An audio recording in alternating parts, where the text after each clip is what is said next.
For a great cup of joe, there's one thing you should know. Your morning brew can also be playful. Buff Boy Brewing guys make the temperature rise, and you surely feel naughty when you swallow our coffee. If you want some real heat, give your mouth a fine treat. You will want some more, rest assured. Buff Boy Brewing, you can't get enough of. It's time for The Scribble, your weekly fix of celebrity chats, bizarre stories in the news, and basic random chatter with best-selling author and syndicated radio host Jeremy Bradley. Make sure your seat is in the upright and locked position and your barf bag is securely in place. Here's Jeremy Bradley. Thank you very much, Larson. Jeremy Bradley here. This is The Scribble. Thank you so much for tuning in on your favorite podcast app. I love my job. I'm just going to start by saying that. Not only because I'm the boss, but I also get to hear from you, which is always fun. But do you hate your job? Do you just hate your job? Now, if you're my age, somebody in my age group, in their 40s, even older, you know that the workforce, the work environment has changed drastically with all these young whippersnappers running around. And I'm going to tell you, I'm going to give you a rude awakening about how employers probably feel if they're in my generation as well. We're going to talk about the problem with today's workforce on The Scribble, and it starts right after this. Isn't it crazy that you wait for payday, but before you know it, you're strapped for cash again? It's time to stop blowing your money and become a smart spender with the book, The Official Guide to Being an American Cheapskate at cheapskatebook.com. Learn simple ways to cut costs at home every day and during special times of the year. Don't go broke at Christmas. Don't remortgage the house for a fancy vacation. The book is filled with tips to save you money throughout the year. Check out the best-selling book, The Official Guide to Being an American Cheapskate at cheapskatebook.com or on Amazon and iTunes. JB here on The Scribble. Let me talk to the young whippersnappers that are listening to this show right now, because I got to tell you, back in my day when I started working, I've been working since I was 13, I think. Well, I got a job. I worked in the summer when I was a student out at the lake. There's a store right by my parents' cottage, and so I worked there. Yeah, when I was 13, and I was like selling cigarettes to people. I couldn't legally. Well, I guess I couldn't legally sell them, but I was. And then at 14 and how many years did I work at the golf course? And I worked in the kitchen at a golf course for 3 summers, so 14, 15, and 16 years old. And then when I was 17, I got a job at Red Lobster, and I worked there until I was maybe about a year. I wasn't there very long, and then I went to college when I was in my early 20s. And from college, I worked at Bentley selling suitcases, at Bootlegger selling clothing. I was an assistant manager at Party City. I did customer service for a newspaper company, for a big publishing company. And then I have had writing jobs. But I haven't worked for somebody for a very long time. And when I did, I remember going to those job interviews. First of all, you dressed to impress. That was the big thing.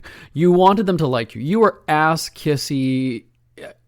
I would, if I watched myself, like, they weren't videotaped, but if I were to watch myself at one of those job interviews, I'd probably want to punch myself in the face, because it was just so, you were doing the song and dance to impress them. You were, whoever was interviewing you, I'm saying, you were doing whatever you could, whether that was complimenting them, making chit chat, making a joke here and there, just being lighthearted, because you desperately wanted to win them over.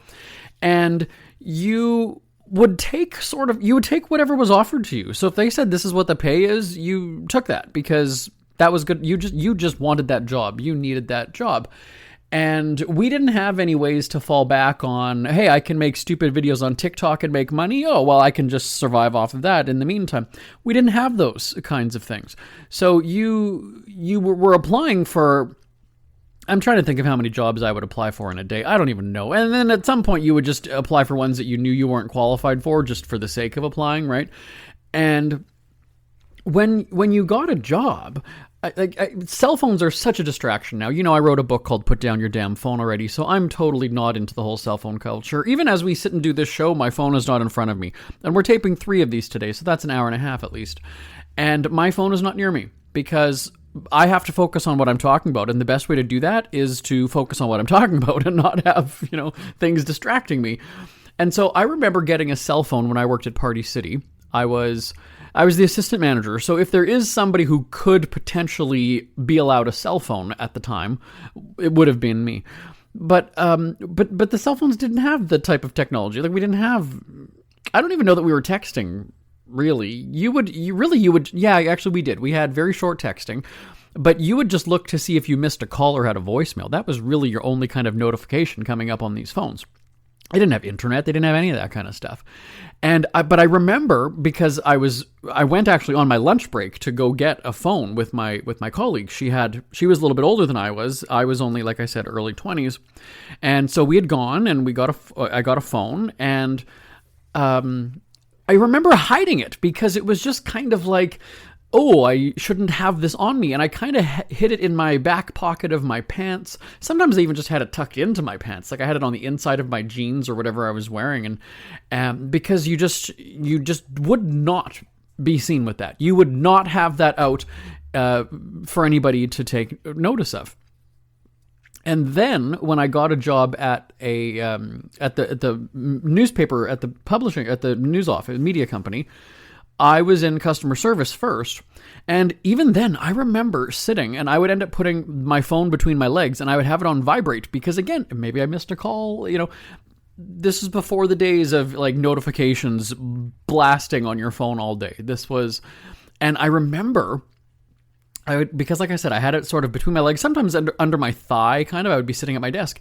And this was back when the phones had such a strong signal that if somebody was wearing a headset in the call center across the way from us, or just even in your row of desks, they would hear in their headset, like they would hear this sound coming into because of the signal that was, bouncing around the room or whatever you want to call it. And I just remember when somebody's like, what is that? Does somebody have a phone? And I almost shit my pants because I just thought, I'm going to be in so much trouble. Like, I've got a phone. And again, this is before the days of it being, on the internet and everything like that. So your phone was not your priority, right? It wasn't. And so at Party City, I think none of our staff really had cell phones at the time because they were also too quite younger. They were in their like late teens, early 20s. I was, I guess, 22 at the time. We had some older people, but not really. But that was, you could focus on the job. That was what your role, that was your responsibility. Now, as I've talked about customer service on this show many times before, especially in a retail environment, there's this self-checkout thing. There's the whole kind of, it's almost like the employees can't be bothered to deal with you. Like, you almost feel like it's an inconvenience if you have to go and ask somebody that's down an aisle for help somewhere else in the store. Nobody's following you and asking, did you need a hand with anything? Is there something I can get you? And they are in some, don't get me wrong. I don't want to make it sound like it's, but I just remember that being my customer service training. So I'll talk about Party City because that was probably one of the most fun retail jobs that I had. It was 2 years, and then the reason why I left was because the company in Canada at the time went bankrupt and actually closed all of the locations. So again, like I said, we're going back, 20 years almost. But we had such a great staff. I'm still in touch with the store manager and then one of the other assistant managers. The three of us, we've become very long time friends. And our customer service training, we made it that was like the first thing was customers are first. Customers are first. So if you are ringing somebody through at the register and the phone is ringing, that could potentially be a customer, yes. But if you're facing that person, you're talking to them, you let that phone ring. And our staff they would always kind of be ringing somebody up. Oh, just hold on a sec. Oh, just a minute. And we would say, no, let it ring. Somebody else can get that. There are phones all over the store. You don't have to jump on that. And the same thing was if you had a lineup.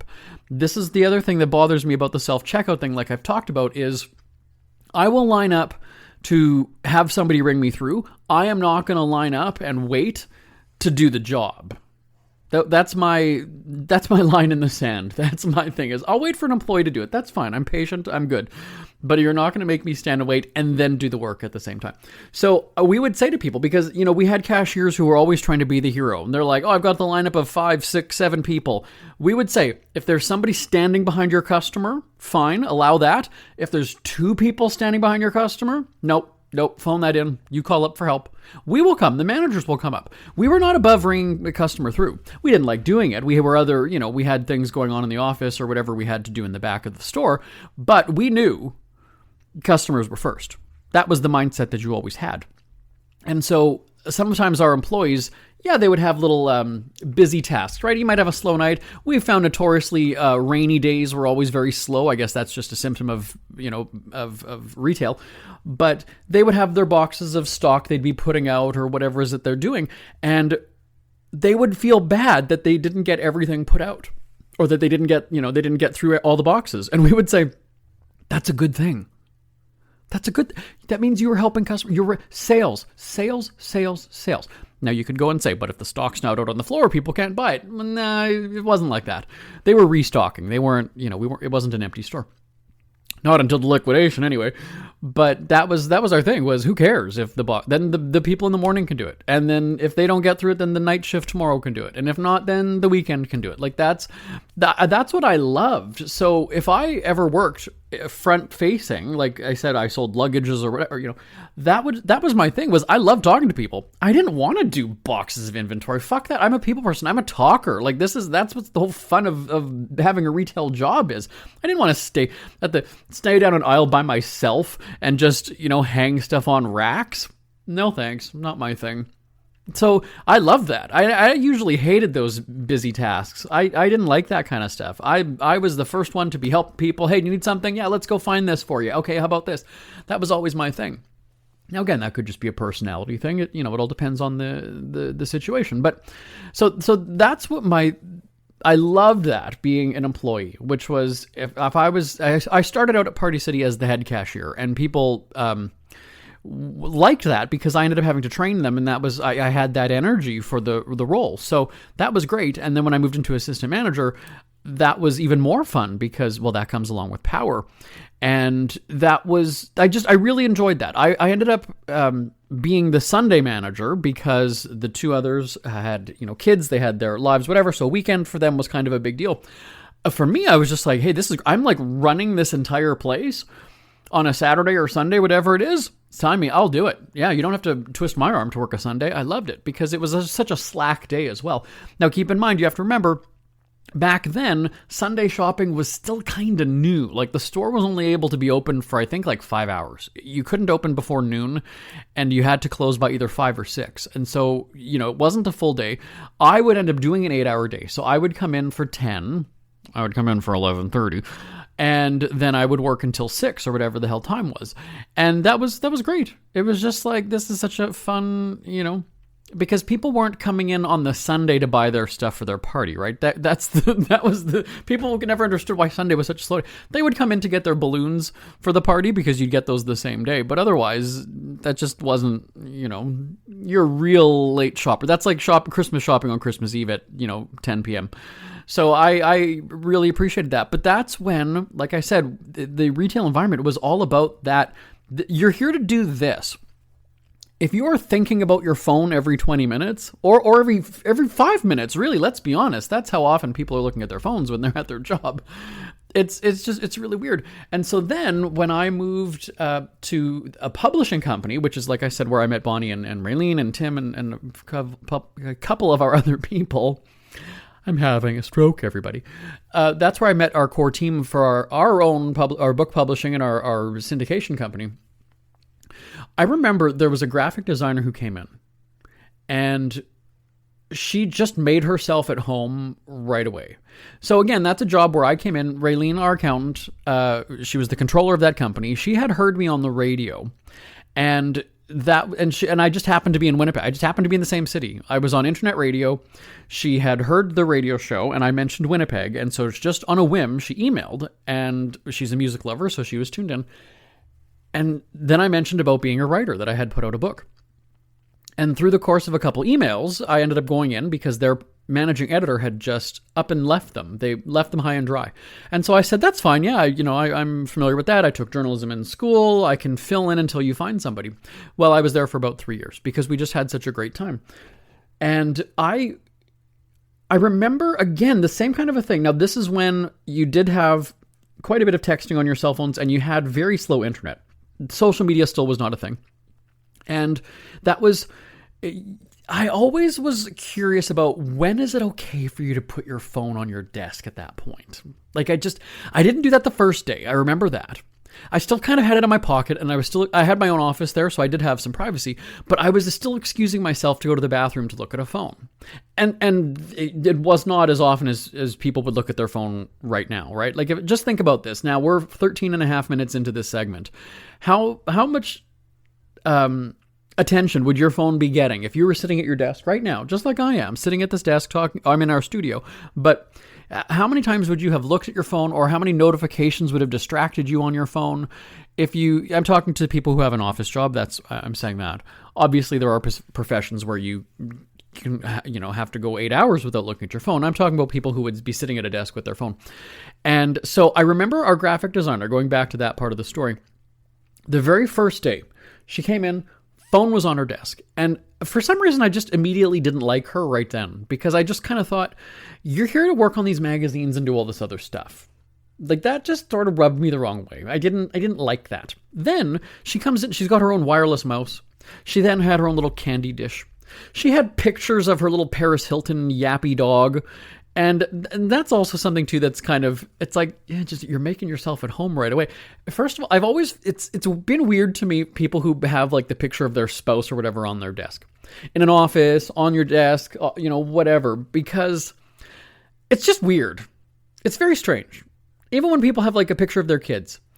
Because I sit there going, but you're going to see them in a few hours. Like, why do you need to look at your kid to get you through the day? Like, that's really kind of weird. Maybe people don't do it as much now because they have their phones and so they can, but even then, that would be, the equivalent would be just pulling out your phone and just scrolling and looking at your kids just randomly in the middle of the day. It's strange. It's really strange. That's something that I've never, I don't get it. Bonnie did this. I used to make fun of her in her office because when she had a grandson, how funny is this? Her grandson, Dylan, is now, she's not even paying attention. I think he's 15 or 16. She's not looking, but she had pictures of him like all over her office, and I just remember laughing, going like, Bonnie, you see him all the time. Like, I don't get it. It's just like that. I have dogs. I like them, but I don't know. I'm not looking at them. This is not something that I do. So I've always just kind of found that kind of, maybe it's comfort, maybe it's whatever. But again, like, you should be comfortable in your work environment anyway. If you're not, then why are you there? Do something to make it right if it's not working for you. So this graphic designer, she had this diva attitude in terms of, I'm just gonna use my own mouse. I'm gonna bring in pictures. And then she brought her dog in and basically had him on a little, I called it a bird's nest. She had like a little pillow on her desk, and I just remember sitting here going, really? Like, I walked by going, did I just see that? And I have to remind you again, this is long before the days of like the office dog and, crap like that. This was when people were still like, you're there to do the job. You're there to do the job. I would never have thought, and I had a dog at the time. I never would have thought, oh, I'm just going to bring my dog in today. Just going to do that without even asking, without saying anything, without just, I was told that she just brought it in. Oh, well, he's not in the way. He's just like, he's napping on my desk. Your desk is for working. This is not a doggy daycare. That's.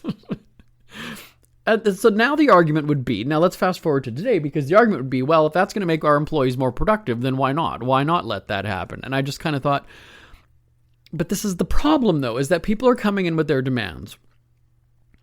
And our team has been, we haven't had firings, we haven't had new people join us. It's been the same group for the longest time. We predate the cancel culture work environment, so we are very inappropriate in the things that we say, the things that we do, the jokes that we make, the emails that we send, the texts that we send.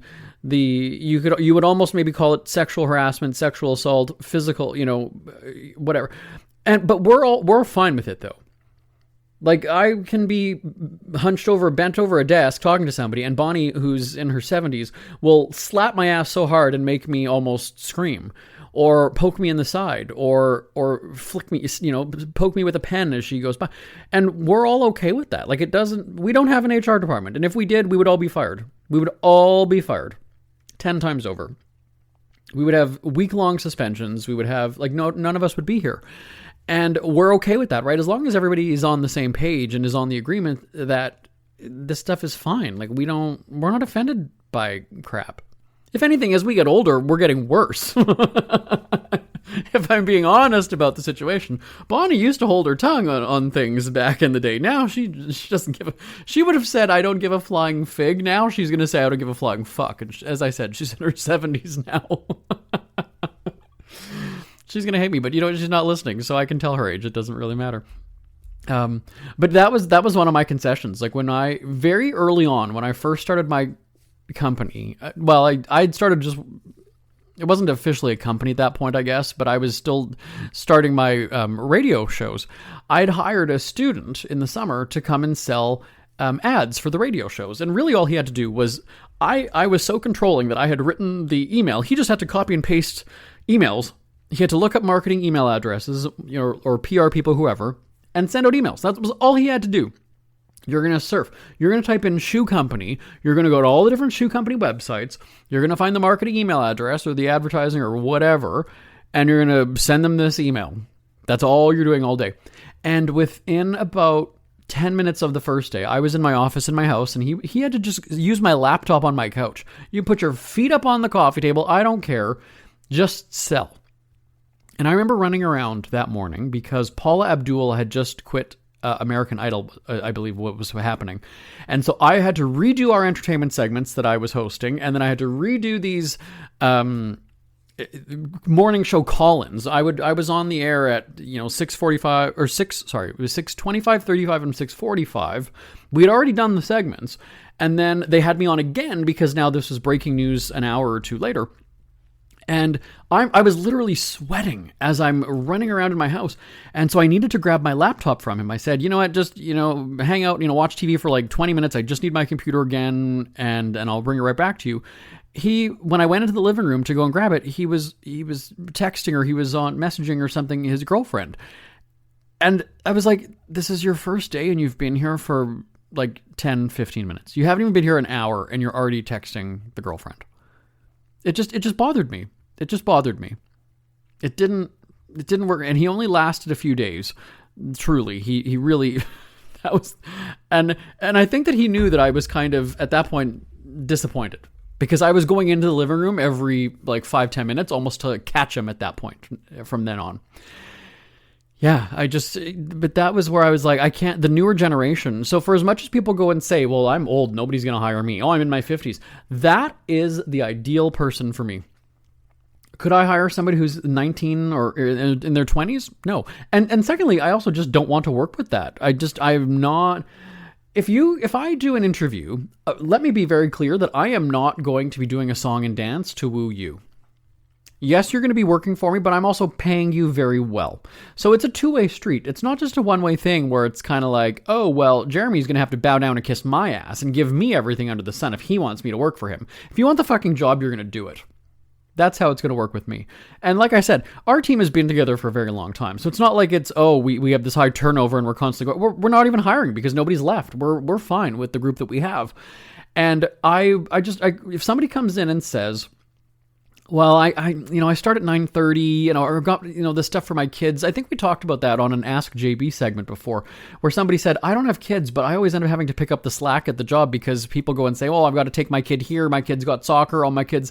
No, then don't have the job. If you can't work the hours and you can't fulfill the requirements of the role, then you don't have the job.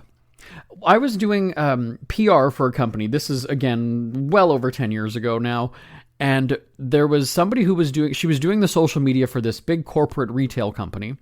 And everybody always thought that she was coming in late. Everybody just thought like, oh my God, she's late every day. And then finally her boss went and said, no, that's the arrangement. She starts at 9:15. And I remember somebody then asking her later, and she used these exact words. Well, that's when I hit my stride. And I was sitting there going, That's such a bullshit kind of, like, I don't care. What does that even mean? You're doing social media. You're responding to people's messages and comments. What stride is there to hit? I'm a writer. It's different when you're a writer and you need to get those creative juices flowing and shit like that. Okay, fine. It's not just like a light switch that you can flick on and go, okay, I'm creative, I'm going to write now. You hit your stride, and so you convinced your boss to let you just, come in late. You're going to start at 9:15. Or you can't start at 8 o'clock like everybody else, or 8:30. And so I just kind of thought, oh, here's another diva, here's another princess. And I just didn't get along with her because it was the same kind of a thing. Like, no, that doesn't work. That's not happening. Sorry. But I also have never found the whole, that we've got video games and we've got beer on tap and we play games and we've got this and we've got that. And it's so babying. It's so coddling. It's just like, you're to be a grown up. Do the fucking job. We don't have like, oh, you're going to win a $10 gift card. Okay, we're going to play prizes today, everybody. We're going to do a lunch game. Our team, if I were to say right now to my team that's not listening to me across the way, and I am motioning at them right now, even though they're not looking through the window, but if I went and said to them, okay, you guys, we're going to do a team building activity today, it would not surprise me if 3 of them told me to fuck off and use those words. Really, they would be sitting there going, "Can we get back to the job? Like, can I get back to my desk? I've got to get to my office. I've got to return calls. I've got to fax this, or I've got to, faxing." There we are. That's how old we are, everybody. But you get my point. Is they're going to be looking at that and going, "Yeah, no, we're here to do the job. Let's produce a radio show. We're fine doing that." Yeah, it's just, I don't know. It's such a weird generation, and I think we don't help with having in high school, 2 months off in the summer, 2 weeks off at Christmas, 1 week. And I've said this before and people don't like it. Usually it's the parents that don't like it. If your kid is 15, 16, 17 and about to join the workforce, let them have school go right through the summer. Especially if everybody's behind because of the corona shutdowns, right? We've got to think of the children. Well, then get their asses in a classroom in the summer then. Because that's not what... Very few jobs give you 2 months off straight to do sweet fuck all and enjoy summer. That's just not the reality. Let's prep these kids. In high school, we would get detention. If we walked in the classroom 1 second, literally 1 second after the bell, nope, go to the office, get a detention slip. You've got detention either after school today or before school in the morning tomorrow, and you weren't allowed back in class until you served that detention. That was a very scary thing for us. And that made us make sure that we were prompt, that there were kids literally running down the hall to make sure they were in the door right as that bell was ringing. That was the discipline that we had. And I think that's the work mentality that we're losing in the workforce nowadays.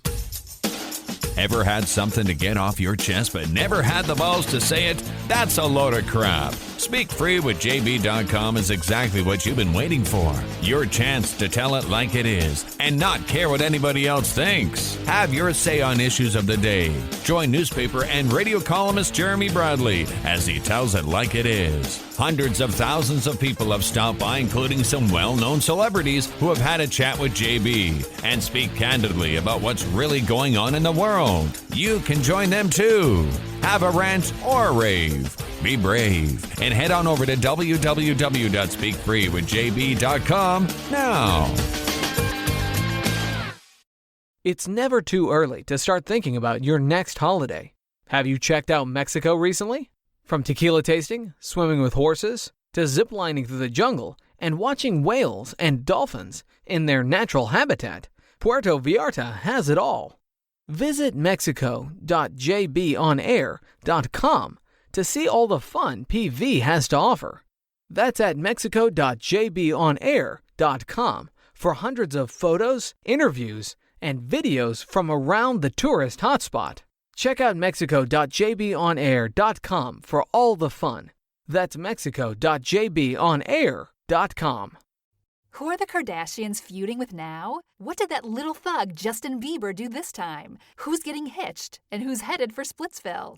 Hear the latest celebrity news and gossip every day on Entertainment Wrap-Up. The good, the bad, the ugly, but mostly the ridiculously hilarious. It's all recapped in this daily segment at entertainmentwrapup.com. Have a laugh at the expense of the rich and famous when they take themselves way too seriously. It's 3 minutes of time-wasting fun at entertainmentwrapup.com. Check out Entertainment Wrap-Up at entertainmentwrapup.com. Brought to you by Speak Free Books.